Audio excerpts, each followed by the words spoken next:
চোৰৰ চকু মন্দিৰত, চোৰৰ চকু বিগ্ৰহত, চোৰে চলাইছে হাতৰ কাম। শেহতীয়াকৈ চৰ্চিত নাজিৰাৰ অগ্নিনাভ মন্দিৰত শুকুৰবাৰে পুৱাই পোহৰলৈ আহিল অঘটনৰ কথা। বৃহস্পতিবাৰে নিশা 11:07 অগ্নিনাভ মন্দিৰৰ বিগ্ৰহ চুৰি কৰিলে চোৰে। পুৱাই খবৰ পোৱাত হাহাকাৰ লাগিল।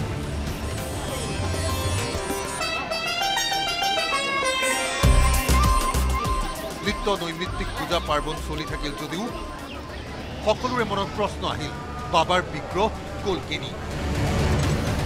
কিছু সময়ৰ পাছতে শিমলুগুৰিৰ ৰেল জংচনৰ পৰা আহিল খবৰ, উদ্ধাৰ হ'ল এটি শিৱৰ বিগ্ৰহ।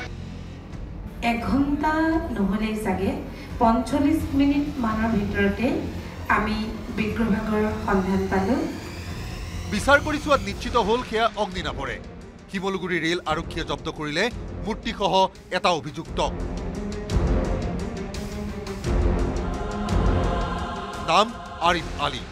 শিমলুগুৰি জংচনৰ পৰা মৰিয়নিমুৱা ৰেলত উঠিবলৈ লওঁতেই জালত পৰিল আৰিফ আলী। এগৰাকী মহিলা কনিষ্টবলৰ নজৰত ধৃত আৰিফ। আৰক্ষীয়ে সন্দেহত চকীলৈ মাতিলে মন্দিৰৰ গৰাকীক। চুৰি হোৱা বিগ্ৰহ ঘূৰাই পাই আৱেগিক গৰাকী।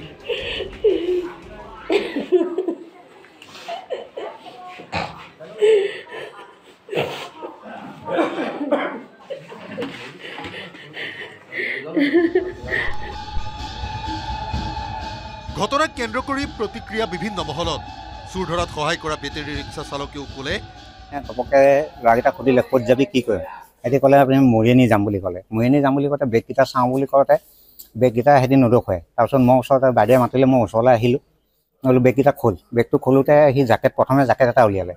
তাৰপিছত ইটো জেকেট উলিয়াই 3 নম্বৰ জেকেটটো এনেকৈ দলিয়াবলৈ লৈ মানে সেইটো মূৰ্তিটো লৈ মেলি সি দৌৰিছিলে। মই তাৰপৰা দৌৰি গৈ পেলাই তাক ধৰিলোঁ। ধৰাৰ পিছত সি মূৰ্তিটো এৰি পেলাই সি পলাই দিলে।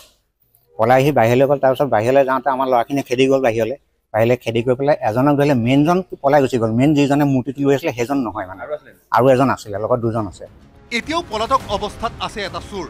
মন্দিৰ কৰ্তৃপক্ষই ক'লে চুৰিকাণ্ডৰ অদ্যুপান্ত।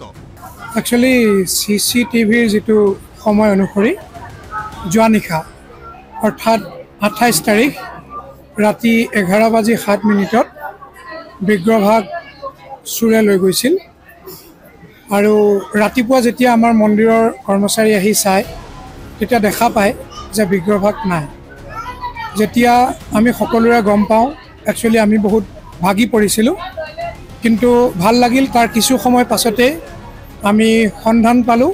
বাবাৰ বিগ্ৰহ চুৰি কৰাক লৈ ক্ষুণ্ণ ভক্ত তুলিলে চোৰৰ উচিত শাস্তিৰ দাবী।